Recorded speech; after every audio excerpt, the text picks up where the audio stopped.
My name is Sophia Radcliffe, and I am a retired social worker with the Ministry of Children and Family Development.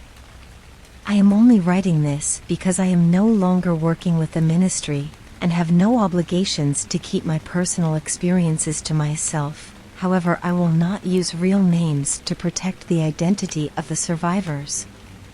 I have been given permission to share this story by my former client, Mrs. Sanderson, who is the only other person who knows the truth. In the winter of 2003, I was given a case that would be the deciding factor in entering my early retirement. I had been a social worker for 14 years by this point, and I honestly believed I had seen it all, but this case was interesting to say the least. The 6-year-old girl that I was going to be working with had just been placed in the psychiatric ward of a nearby hospital, and I was to meet with her every week until she was considered well enough to be moved to a foster home. The following information is what I am able to share from her case file, news reports, and the research that followed. The girl's father was a lieutenant in the military and had been overseas when she was born, unaware of her existence until he came home to find his wife with a 2-year-old girl. Unfortunately, Lieutenant Alan Blake returned with severe post-traumatic stress disorder and had begun to suffer from paranoia, believing that his wife had cheated on him and that the girl wasn't even his own daughter. His wife, Catherine, tried everything she could think of to convince him, even going so far as to take the family to get a paternity test, but by then the damage had been done.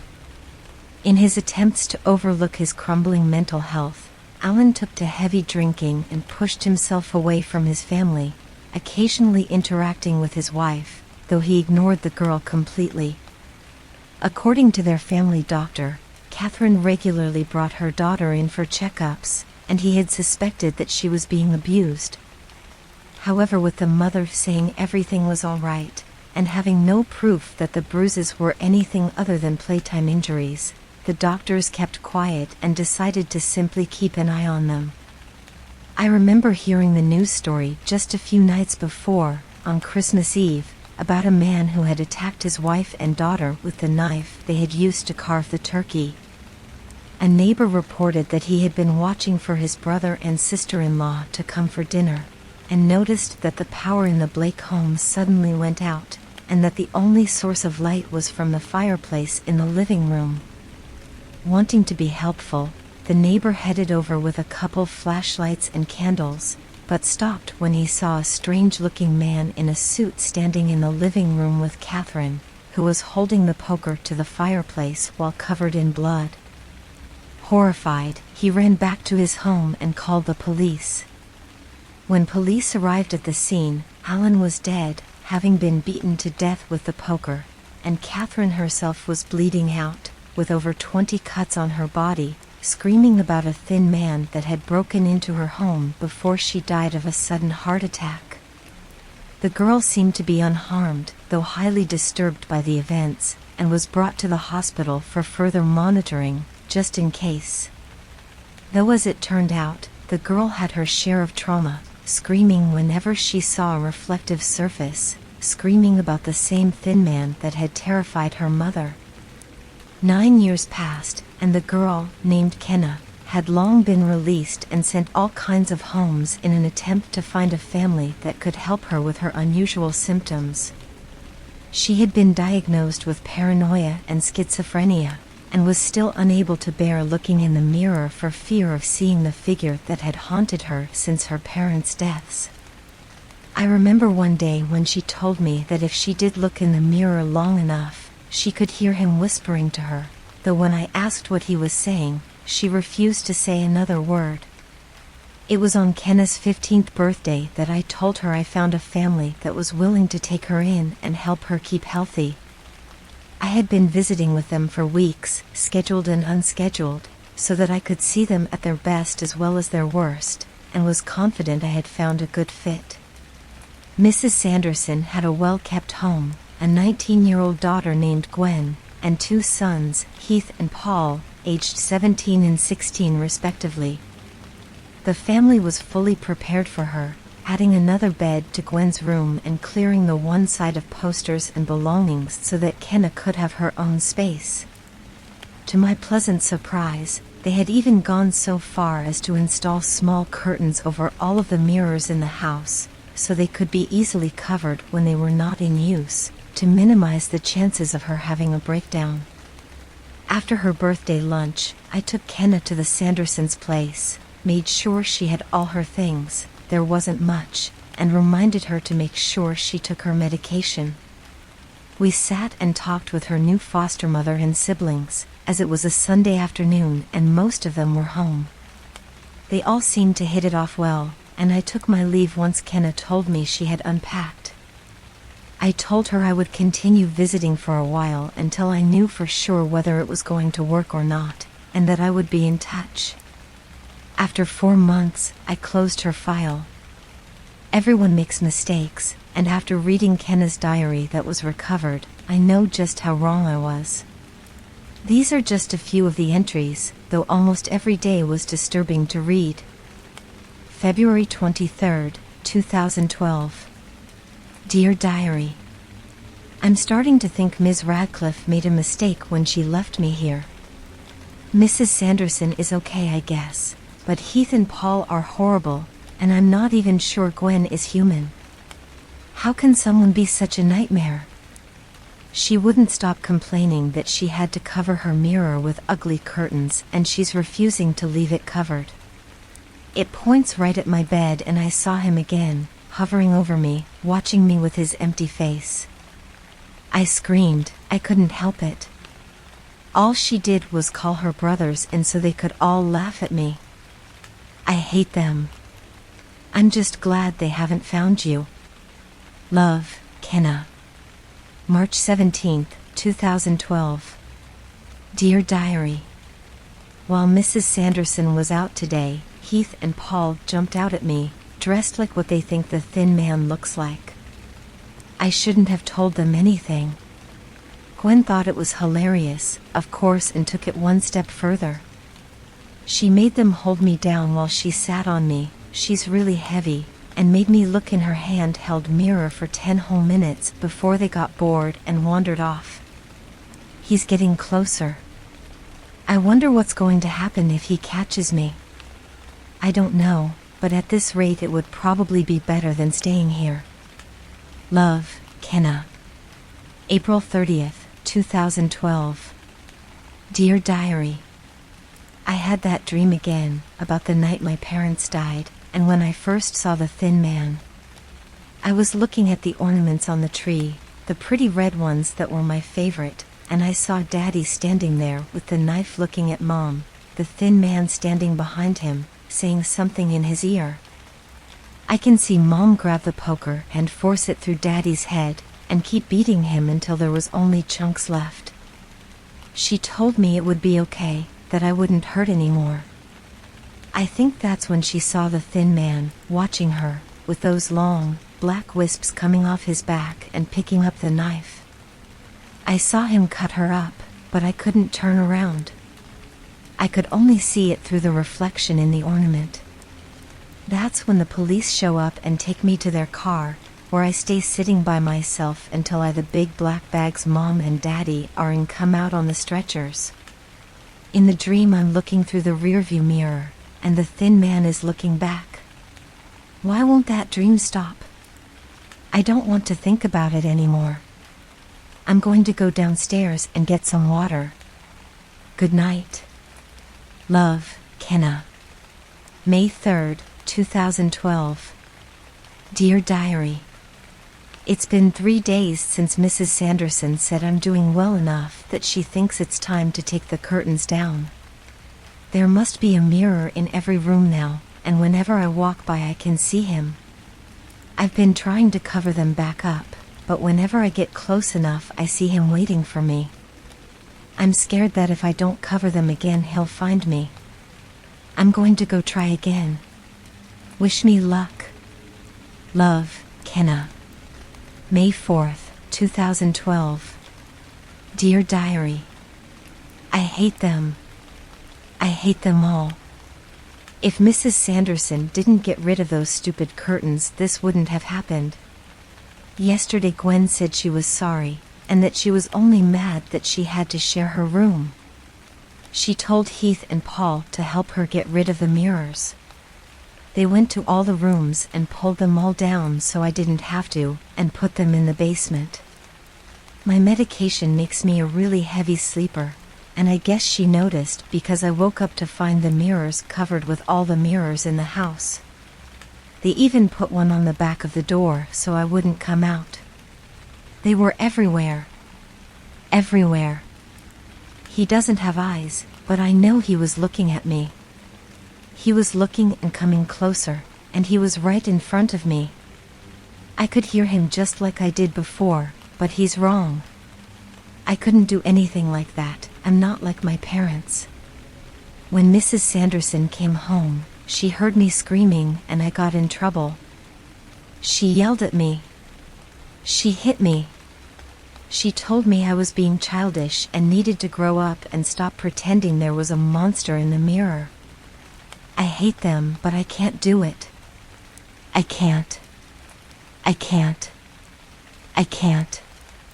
I can't. I'm not like that. I can't. I'm not like my parents. I'm not. I can't. Why won't it stop? I think I need a nap or something. Kenna. June 19th, 2012. Don't look, he's coming. Don't look, he's coming. Don't look, he's coming. Don't look, he's coming. Don't look, he's coming. Don't look, he's coming. Don't look, he's coming. Don't look, he's coming. Don't look, he's coming. Don't look, he's coming. Don't look, he's coming. Don't look, he's coming. Don't look, he's coming. Don't look, he's coming. July 31st, 2012. I'm in the hospital. So tired. I don't remember what happened, but I think I hurt Gwen. Everyone's mad at me. I need to tell the nurse to cover the mirror. Why hasn't anyone covered the mirror? Why is he standing there? He isn't coming for me, but he's laughing. I think he's pleased that I hurt her, or amused. The doctor prescribed a higher dose. I need sleep. August 4th, 2012. She's moving out. Gwen is going to college now, and she's finally moving out at the end of the month so she can stay with her best friend while they're going to school. I wish I could enjoy it more, but the meds have been really harsh lately. I'm always tired, and I keep on blacking out. I think I've been sleepwalking too because sometimes I wake up with grass and stuff on my feet. Maybe with Gwen gone things will get better, but I doubt it. I just hope she doesn't pull another stunt to make up for leaving. September 13th, 2012. He is here. I can't see him, but he can see me. He's never leaving, and I know he's here for me. He won't leave. He can't leave. He won't leave. Please don't leave me. He isn't leaving. It's just him and me. Just me and him. He's always been there. The only one that's ever been there. Kenna had a fondness for writing in purple ink, her writing neat and tiny with little circles to dot the I's.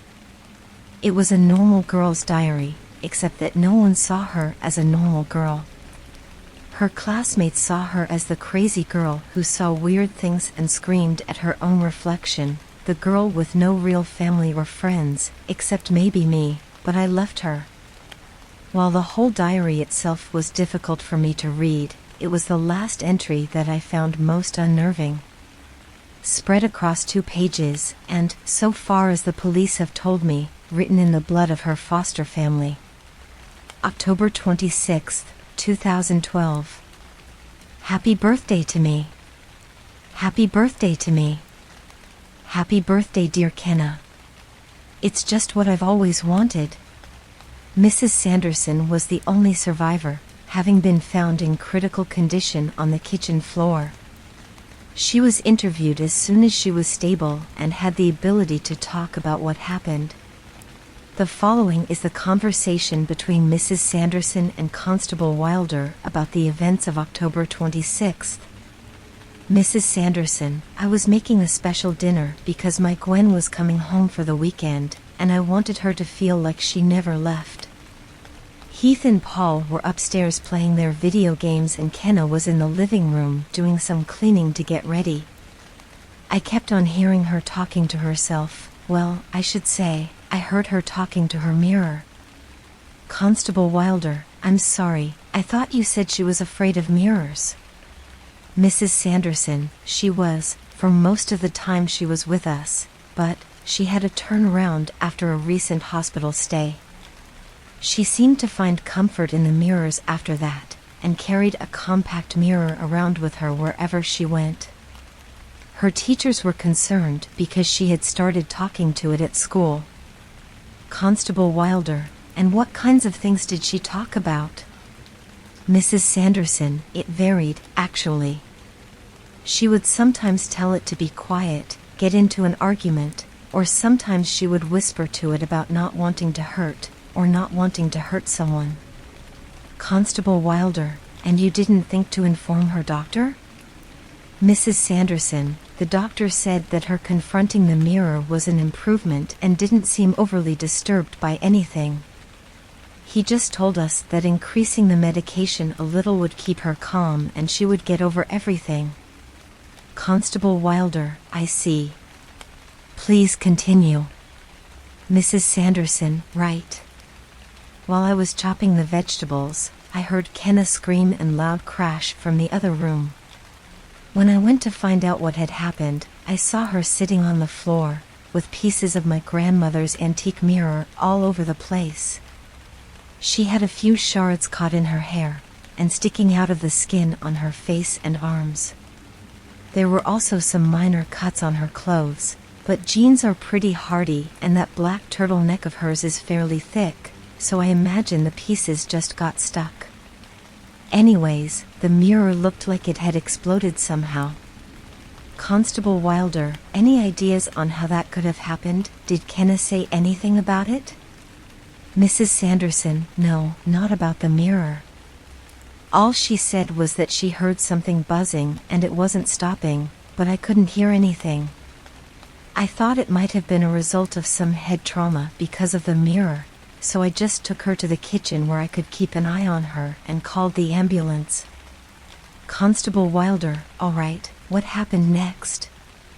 Mrs. Sanderson, she dropped the glass and started crying, clutching at her head in pain, covering her ears and screaming for it to stop. I thought I'd take that chance to get the glass away from her, but the screaming got worse and she snatched it from me. I think that's when she attacked me. Constable Wilder, you aren't sure? Mrs. Sanderson, it's mostly a blur after that point, to be honest. There was so much pain that I wasn't really taking it all in. I know she stabbed me 36 times, from what the doctor told me when I woke up. Anyways, that when... Constable Wilder, take your time, Mrs. Sanderson, I'm in no hurry. Would you like another glass of water? Okay then, whenever you're ready. Mrs. Sanderson, Heath and Paul came into the kitchen to find out what was going on with Kenna. They were very fond of her, must have been worried. Constable Wilder, from the evidence we've uncovered, it seems as though the boys were contributing factors to her breakdown. Were you aware they were bullying her? Mrs. Sanderson, are you going to trust what lunatic wrote in some book over my boys who aren't here to defend themselves? Constable Wilder. The evidence. Mrs. Sanderson, they were good boys. Do you want to know what happened or not? Constable Wilder, yes ma'am. Please, continue. Mrs. Sanderson, humph. As I was saying, my boys came to check on their dear foster sister. I remember her screeching like a banshee when she attacked Heath, and she stabbed him between the eyes. And then she went after Paul. Talking about the deaths of her children was understandably too much for the poor woman to handle. Mrs. Sanderson unfortunately never recovered from the incident, having suffered severe nerve damage and is unable to perform basic tasks without difficulty. She is currently living in an undisclosed location with a live-in caregiver and is undergoing intensive therapy sessions concerning her fear of the thin man and the fractured girl she had taken into her home. The rest of the Sanderson family was butchered. Heath Sanderson died instantly when the mirror fragment pierced his brain, and a large chunk broke off in his head. Paul was found in the living room, almost to the front door, and police believe he had been stabbed repeatedly in the back with a kitchen knife. By the blood on the floor, it seems he survived long enough to pull himself the rest of the way to the front door, but was unable to reach the knob. Finally, there was Gwen Sanderson, found upstairs in her old bedroom, halfway under her bed, as though she had been dragged out from under it. She had been cut and mutilated, with 13 pieces of the mirror jabbed all over her body, including 2 almost identical pieces lodged in the girl's eyes. Her face was frozen in sheer terror, her mouth stretched open in a silent scream as her hands clutched at her scratched cheeks, bits of skin under her nails. The autopsy revealed that she had actually died of a heart attack, and the investigators believe the mutilation had happened afterwards for the thrill of revenge. The case file for Kenna Blake was the most earth-shattering I had ever encountered as a social worker. It's an emotional job, full of turmoil and heartache, but isn't without its rewards when things go well. However, when things go wrong, it can be fatal. I will never forgive myself for what happened to that poor girl, and to the family I placed her with. Kenna Blake, that fracture of a girl, has never been found. Update: I just found out last night that Mrs. Sanderson passed away last night.